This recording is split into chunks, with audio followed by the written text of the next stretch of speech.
Saudações a todos, eu sou o Júlio e hoje nós vamos meditar a palavra de Deus que está lá na primeira epístola de João, capítulo 4. Vem comigo. Bom, vamos recordar aí qual foi o capítulo anterior. E a última palavra foi João, essa primeira epístola de João, capítulo 3, onde cobrimos alguns pontos lá, né? Primeiro, a minha mensagem principal foi a respeito de conversão e perdão. Eu também disse que veríamos Jesus como ele é, se Deus quiser, nós veremos Jesus como ele é de fato. Que devemos esquecer a nossa forma de justiça. É preciso entender como acontece a justiça de Deus. Portanto, ame o próximo, dê a sua vida por ele. Lembrando que não amar o irmão significa, portanto, odiar. E odiar é um caminho que te leva até a morte. E daí também entramos num ponto, né, que foi muito importante do ponto de vista prático, né, em vez de ficar só em palavras, intenções e filosofias, né? Então o que é importante? É falar de amor ou praticar o amor, né? Muita coisa aí hoje em dia, muitas canções falam de amor, as pessoas hoje na televisão falam de amor, um monte de youtuber fala de amor, mas sinceramente, vamos passar de falar de amor para praticar o amor. É isso que importa de fato. E João vai falar em toda essa primeira epístola dele a respeito disso, tá? E hoje também não será diferente, mas vamos continuar aí no que nós vimos no capítulo anterior dessa primeira epístola de João, que foi a última palavra meditada, né? Também tem a questão aí para terminar que a tua consciência ela te condena. E, falando então do teu juízo final, a tua consciência te condenará também. Então faça as coisas hoje de forma que a tua consciência não te condene, porque isso vai ser um reflexo do que vai acontecer contigo. É com isso que você vai se deparar no futuro. Finalmente, vamos entrar então na leitura de hoje, que é o capítulo 4 dessa primeira epístola de João. Mas só que antes de começar a leitura, como sempre, antes da gente começar essa meditação, vamos entregar esse momento, meus irmãos e minhas irmãs, vamos entregar esse momento nas mãos de Deus. Então vamos pedir ao Espírito Santo que nos dê consciência de que o discernimento é um dom que precisa ser pedido. Meu Paizinho amado, em nome do Teu Filho Jesus Cristo eu te peço,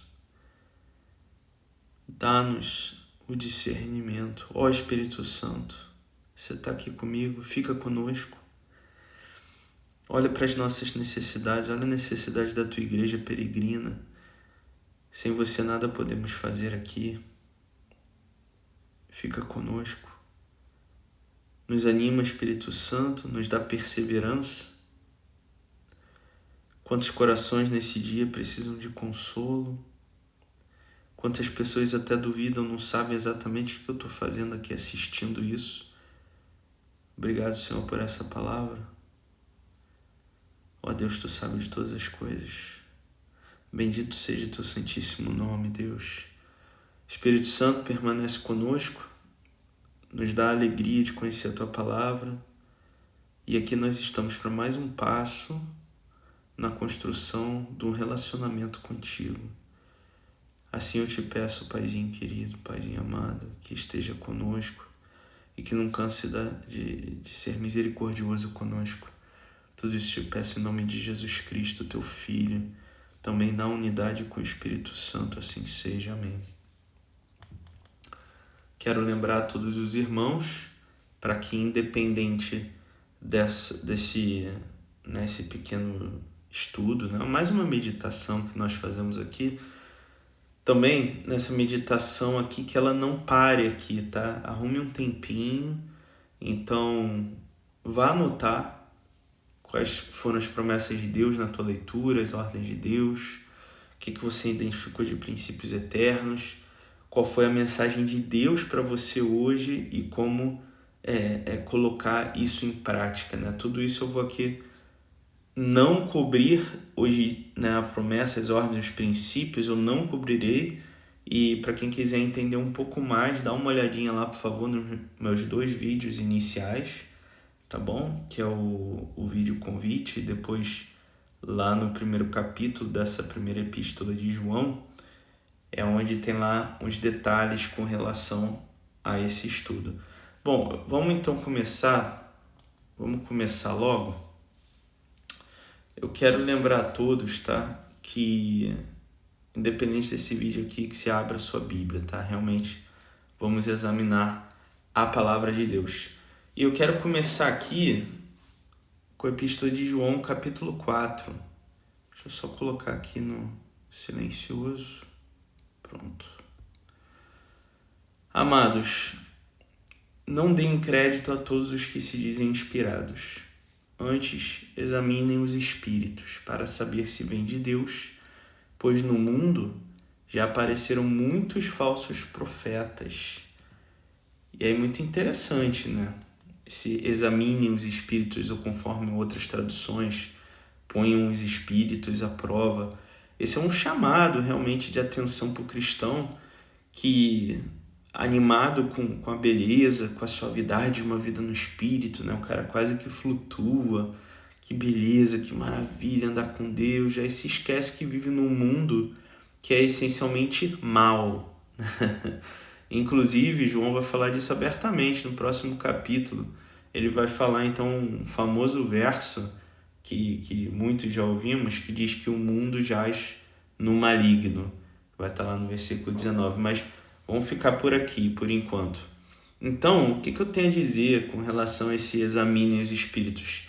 Tem algumas coisas, né? Bom, importante dizer que existem profetas verdadeiros, tá? Isso é um fato.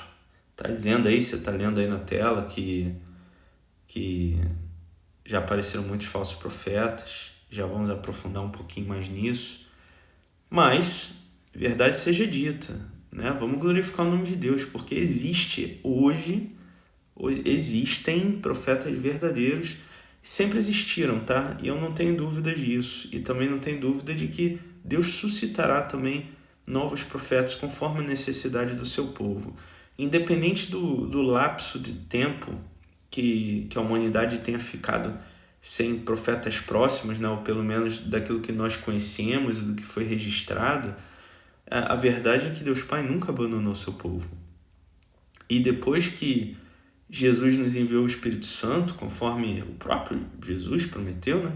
Nós ganhamos forças sobrenaturais mesmo, para que façamos obras maiores do que aquele próprio realizou. Isso não sou eu que estou dizendo, o próprio Senhor Jesus falou.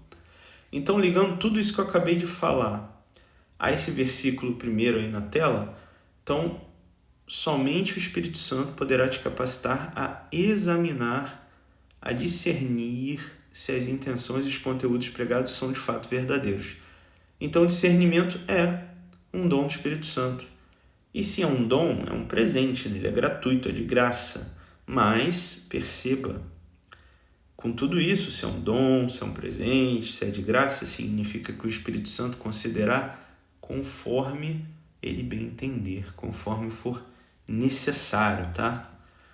E é com muita sabedoria que João enfatiza que muitos falsos profetas já apareceram, né? Esses falsos profetas, eles se misturam facilmente no meio do povo, de forma que só se você tiver com um discernimento apurado para você então conseguir identificar o perigo. Aí está aí um exemplo, né, meio que de brincadeira, um exemplo ilustrativo nessa foto, que a gente acha que é tudo ovelha, mas, como sabemos, pode ter lobo misturado aí no meio das ovelhas, né, enganando o povo. E, obviamente, como se diz, nada se parece tanto com um verdadeiro profeta como um falso profeta. E é exatamente disso que trata Mateus capítulo 7, versículos 15 e 16. Cuidado com os falsos profetas. Eles vêm a vocês vestidos com peles de ovelha, mas por dentro são lobos ferozes. Vocês os conhecerão pelos frutos deles. Por acaso se colhem uvas de espinheiros ou figos de urtigas? Ou seja, o que eu vejo aqui é, primeiro, a questão do tempo, né? Conheça o falso profeta com calma, tá? Com calma. Né? Eu sei que essa palavra calma, eu sei que tempo são coisas aí que estão caindo. Esse mundo imediatista de é Uber, é comida, é não sei o que, tudo no aplicativo, é tudo agora, ninguém foca mais, começa 10 coisas, não consegue terminar uma, né? Cada vez faz mais coisas no dia, acorda mais cedo, dorme mais tarde, tá tudo no celular e não consegue fazer nada da vida, porque o tempo está sendo tratado de forma muito diferente. Eu estou alertando isso porque conhecer um falso profeta pode levar tempo. Então calma, tá? Calma, para que a gente também não se engane. E com calma, com tempo, vamos ver então que até mesmo um fruto ruim vai levar um tempo para brotar, não é isso? Então eu vejo que uma regra de ouro aqui nesse assunto é a respeito do tempo. Não se precipite em julgar. Esse é o ponto, tá? O Espírito Santo te fará enxergar que fruto que sai dessa árvore. E Jesus fez de tudo, né, para que nada nos pegasse de surpresa.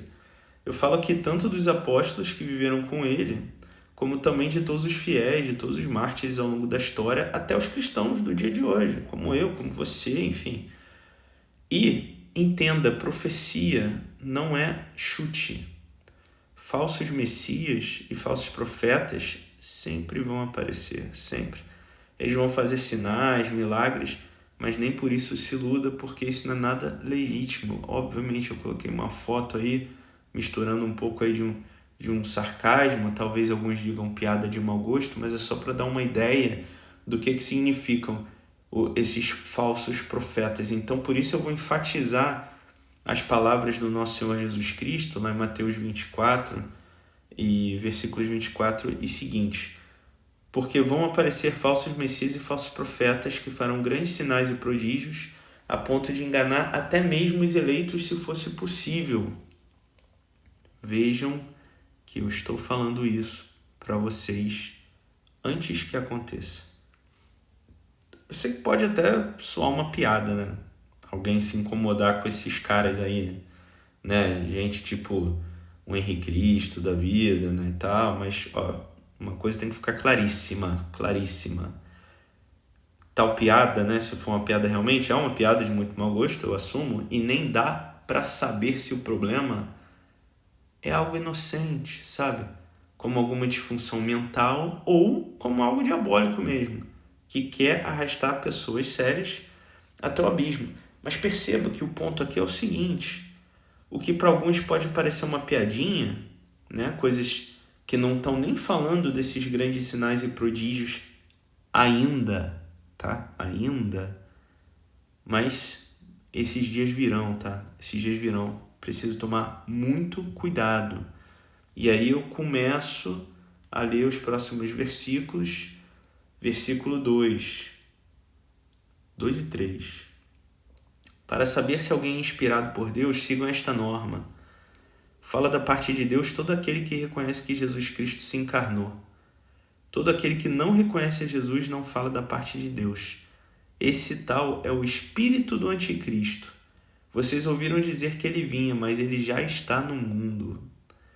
Olha só, aqui João partindo para a prática, até dizendo aqui, segundo a expressão nessa tradução, nasceu esta norma, ali no versículo 2. E logo no versículo 3 ele diz que o espírito do anticristo, para ficar claro, pessoal, que anticristo é esse, né? É o próprio espírito maligno, diabólico, satânico, de Lúcifer, tá? Para ficar bem claro, esse espírito do anticristo, ele não afirmará que Jesus Cristo se encarnou.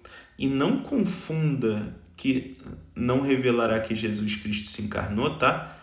Não confunda essa regra de atuação como se fosse uma atuação em um teatro, não confunda isso com a capacidade de Satanás reconhecer que Jesus é o Filho de Deus. Lá em Lucas 4, versículo 41, está escrito assim: de muitas pessoas também saíam demônios gritando, tu és o Filho de Deus. Jesus os ameaçava e não os deixava falar, porque os demônios sabiam que ele era o Messias. Ou seja, os demônios sabiam exatamente que Jesus é o Messias. Aqui eu não vou entrar, tá, em detalhes teológicos a respeito desse ponto, do entendimento de Satanás ou não, a respeito do plano de salvação e tal. Não vou abordar isso aqui a fundo nesse vídeo. Tá? A gente pode parar aqui no fato, é um fato, está registrado, que Satanás sabe que Jesus Cristo é o Messias. E por isso mesmo ele, o próprio diabo, não afirmará que Jesus Cristo é Deus, que se encarnou e que nos salvou de todos os pecados como Cordeiro puro e santo de Deus Pai. Isso tem que ficar claríssimo, claríssimo, porque é disso que trata, tá? Disso que trata. Vou avançar aqui. Então, para quem acha que o anticristo nunca veio, perceba duas coisas, tá? Muito importante isso. Não foi à toa que eu coloquei aquela imagem lá do 666, uns 2 slides atrás, não. Porque agora eu estou chegando ao ponto. Perceba aí algumas coisas, ó. Sempre existiram anticristos, tá? Sempre existiram anticristos. Conforme a gente já leu no capítulo 2 dessa primeira epístola de João. Coloquei aqui na parte direita da tela.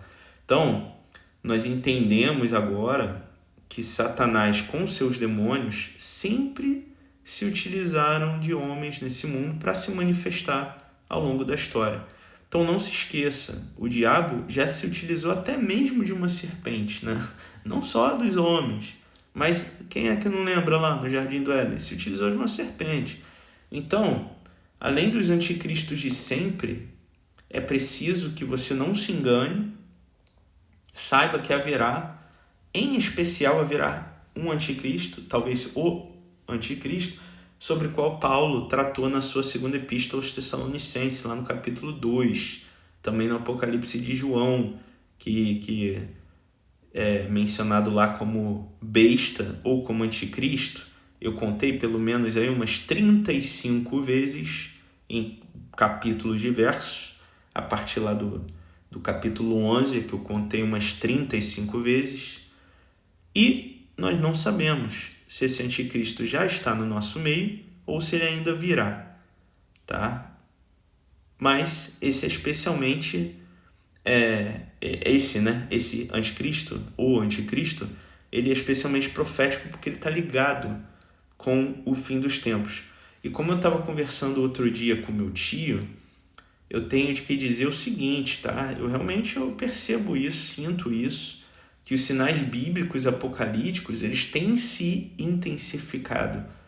Quantas pessoas que o Espírito Santo tem suscitado, dando sensações, visões, entendimento, palavras de ciência, tudo demonstrando que realmente esses sinais bíblicos apocalípticos, eles estão ficando cada vez mais intensos, cada vez mais frequentes, e nós vemos também pessoas cada vez menos sensíveis a tais sinais, ou seja, na contramão do que eu falei anteriormente.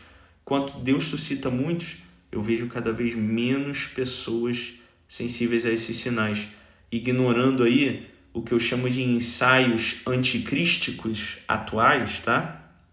Que não se engane, está acontecendo um ensaio anticrístico atualmente, e aqui eu vou parafrasear o que tem no Apocalipse, né? São ensaios para que todos, ricos ou pobres, não possam nem comprar, nem vender, nem ir ao supermercado, nem viajar, nem trabalhar, nem estudar, ou seja, ter qualquer espécie de liberdade, se é que dá para usar essa palavra, né? Qualquer tipo aí de liberdade que não seja concedida através de uma marca da besta que existirá, conforme você pode ler lá em Apocalipse 13. Então, enquanto isso, no mundo inteiro, tá? Incluindo no Brasil. Já se tem aí, você já vê, as pessoas elas já têm se dobrado ao que eu estou chamando de ensaio anticrístico, de receber a marca que tiver à disposição, entendeu? Ah, tô precisando de uma marca aí para ter meu conforto? Não tem problema não, põe aí. Ah, você quer botar em mim uma marca para eu poder trabalhar? Ah, é porque sabe, né? Sem a marca eu não consigo trabalhar, então isso me obriga a ter a marca. Ah, eu preciso da marca para minha subsistência? Pô, não tem problema não, põe a marca aí, irmão. Cara, meu irmão, acorda, né? Se você continuar assim, todos comungarão do espírito do anticristo. E quem comunga do espírito do anticristo vai perder a vida eterna, tá? Não vou falar minhas palavras aqui não, tá? Então quem tem ouvidos, ouça.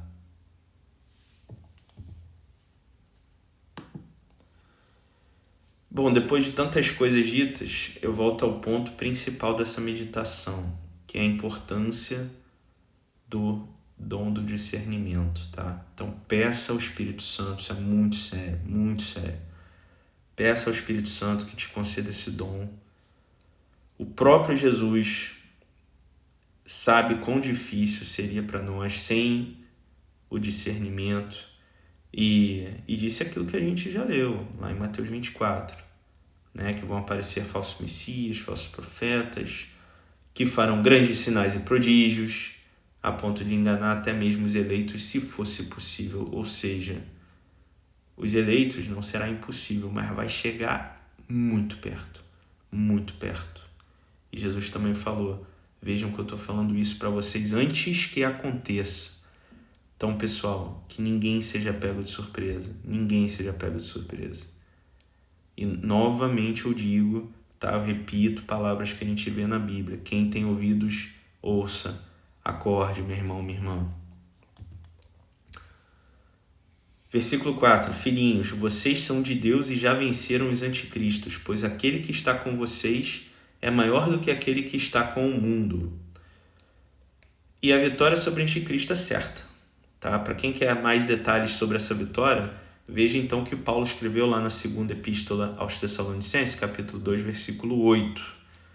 O Senhor Jesus o destruirá. Vou ler do início, né? Só então se manifestará o ímpio, porque o texto todo aí desse capítulo 2 começa falando a respeito desse período aí do fim dos tempos, do anticristo e tudo mais. Mas o que eu quero frisar mesmo é esse trecho que eu coloquei negrito do versículo 8. O Senhor Jesus o destruirá com o sopro de sua boca e o aniquilará com o esplendor da sua vinda. Simples assim. O anticristo pode isso tudo, pode muito, tem poder e tal, e ninguém compra, ninguém vende se não tiver a marca da besta, etc. E como que Jesus o destrói? Com o sopro da sua boca. Acabou. E o aniquilará com o esplendor da sua vinda. Glória a Deus. Versículo 5. Eles pertencem ao mundo, por isso falam a linguagem do mundo e o mundo os ouve. Nós, porém, somos de Deus. Por isso, quem conhece a Deus nos ouve, e quem não é de Deus não nos ouve. Com isso, podemos distinguir o espírito da verdade do espírito do erro. Então, eu sei que até esse momento algumas pessoas que escutam as coisas que eu estou dizendo podem até pensar, né, esse cara é fanático, ele ficou meio maluco com esse negócio de ler Bíblia e tal, mas, cara, eu preciso te dizer que é uma loucura mesmo acreditar que existe um Deus com tanto amor que criaria um plano mirabolante para salvar a humanidade de Satanás, tá? Eu também quero te dizer mais uma coisa.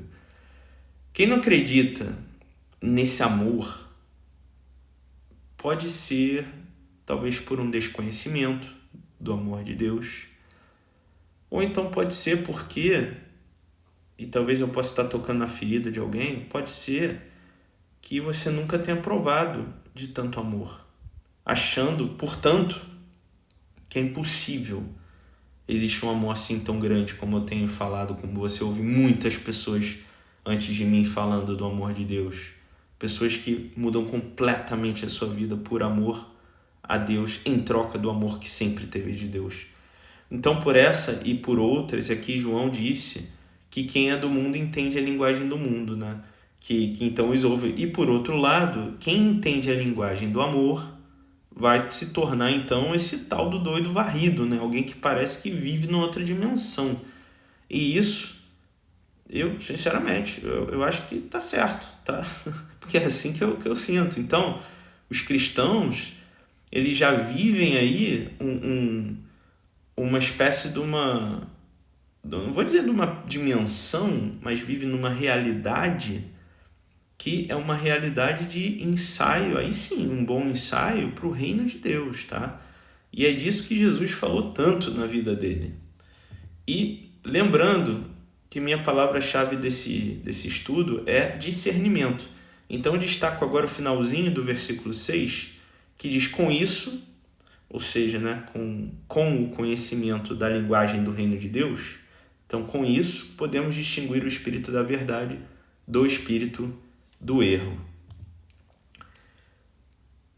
Versículos 7 aí seguintes: amados, amemo-nos uns aos outros, pois o amor vem de Deus, e todo aquele que ama nasceu de Deus e conhece a Deus. Quem não ama não conhece a Deus, porque Deus é amor. Nisto se tornou visível o amor de Deus entre nós. Deus enviou o seu Filho único a este mundo para dar-nos a vida por meio dele. E o amor consiste no seguinte: não fomos nós que amamos a Deus, mas foi Ele que nos amou e nos enviou o seu Filho como vítima expiatória por nossos pecados. Não pode passar despercebido, pessoal, o que eu acabei de ler aqui. O que eu quero que não pode passar despercebido? Que Deus é amor. Essa é uma das afirmações mais incríveis que eu já vi na Bíblia. Deus é amor. Perceba, João não disse que Deus tem amor, ou que ele também não ficou parado lá no versículo 7, dizendo apenas que o amor vem de Deus. Não. Deus é amor. Ou seja, Deus é a definição do amor. Então, qualquer coisa que seja relacionada a amor, que você já ouviu, que você conheça, que você tenha vivido, não é muita coisa não, tá? Perto do que Deus é. Deus é. Então, tudo relacionado ao amor vem dele. Ele é o amor, por definição. E Jesus mesmo disse, né? O meu mandamento é esse: amem-se uns aos outros assim como eu amei vocês. Não existe amor maior do que dar a vida pelos amigos. Vocês são meus amigos se fizerem o que eu estou mandando. Então, para ficar bem fixado, quando Jesus disse: o meu mandamento é este, amem-se uns aos outros, e depois ele disse: não existe amor maior do que dar a vida pelos amigos. Então perceba que amar não é exatamente só uma opção, sabe, para quem quer ser cristão. É uma ordem. O meu mandamento é este: amem-se uns aos outros. Tá? É uma ordem. Então, Jesus deu a ordem, mas só que antes ele deu um exemplo perfeito de como amar. Ou seja, dando a vida, ele deu a própria vida em favor dos outros. E ele falou, lá no versículo 13, não existe, estou falando de João 15, né, obviamente, João capítulo 15, o Evangelho, né, segundo João, capítulo 15, versículos de 12 a 14, assim está lá no versículo 13. Não existe amor maior do que dar a vida pelos amigos. Cara, isso é muito profundo, esses 3 versículos têm uma profundidade imensa aí. E eu quero então aplicar uma lógica, me acompanha aí no meu raciocínio, olha só. Para que você entenda que Jesus deu a vida por você, é preciso que você seja um amigo dele. Para ser amigo de Jesus, ainda conforme o trecho destacado aí na tela, é necessário que você faça o que Jesus está mandando, ok? E o que Jesus manda, próximo ponto da lógica, o que Jesus manda é que devemos amar uns aos outros. E, por fim, não devemos amar as pessoas de qualquer jeito ou algum conceito pessoal, mas conforme Jesus nos amou. Ele falou ali, no versículo 12, assim como eu amei vocês. Então, Jesus declara que a maior demonstração de amor é dar a vida pelos amigos. Então, a partir dessas coisas que eu falei agora, na minha lógica, eu tiro duas conclusões possíveis. Que se você for um amigo de Jesus, então significa que Jesus deu a vida dele por você. E se você não for amigo de Jesus, então você não está fazendo parte disso, infelizmente.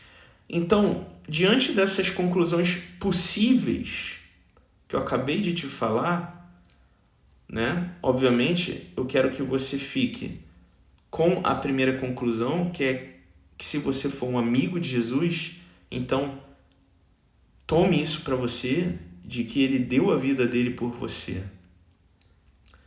E daí eu te dou a minha sugestão, meu amigo, obedeça o mandamento de Jesus, tá?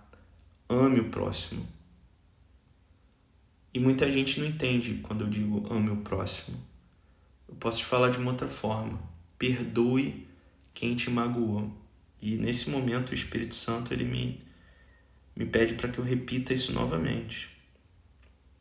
Se você quiser amar o próximo, perdoe quem te magoou. Perdoa quem te magoou. Leva a sério todas as coisas que você tem lido na Bíblia e que tem tocado teu coração. Não interessa se é difícil, tá? Não dá atenção a isso. Não se importa. Não liga para isso não. Se é difícil você perdoar quem te magoou. Se você tem lido coisas na Bíblia que você reconhece que são belíssimas, mas que você diz para você mesmo, mas eu não consigo isso. Olha, não diga isso não, tá? Não importa se teus pecados são grandes, não importa se você ainda acredita pouco em Deus. Cara, não sei, nada disso importa, tá? Nada disso importa. A única coisa que eu te sugiro, como teu irmão, é que você deseje ser amigo de Jesus. E peça isso hoje para ele, tá? Quando você fizer a tua oração pessoal, ou melhor, vamos fazer agora rapidinho uma oração pessoal. Pode ir pedindo assim, vai pedindo junto comigo. Jesus, me ajuda a ser teu amigo. Eu quero entender e provar mais do teu amor e quero mudar a minha vida. Te aceito como meu amigo, te aceito como meu Senhor e meu Salvador. Te aceito como Filho de Deus Pai. Eu me consagro hoje ao teu nome. Eu me consagro hoje ao teu nome, Jesus. E entrego a minha vida em tuas mãos. Amém. Meus irmãos, repita isso, tá? Quantas vezes você quiser, mas por favor, melhor do que repetir, tá? Depois desse vídeo, faça um momento teu entre você e teu Pai que está no céu, tá? Teu Pai te escuta. Fala no nome de Jesus, peça no nome dele, com as tuas próprias palavras. Vai ser incrível você se entregar a Jesus Cristo. Vai ser incrível. Amém, meu irmão? Então, continuando, versículo 11. Amados, se Deus nos amou a tal ponto, também nós devemos amar-nos uns aos outros. Ninguém jamais viu Deus. Se nos amamos uns aos outros, Deus está conosco e seu amor se realiza completamente entre nós. Nisto reconhecemos que permanecemos com Deus e Ele conosco. Ele nos deu seu Espírito. E nós vimos e testemunhamos que o Pai enviou seu Filho como Salvador do mundo. Versículo 15. Quando alguém confessa que Jesus é o Filho de Deus, Deus permanece com ele e ele com Deus. E nós reconhecemos o amor que Deus tem por nós e acreditamos nesse amor.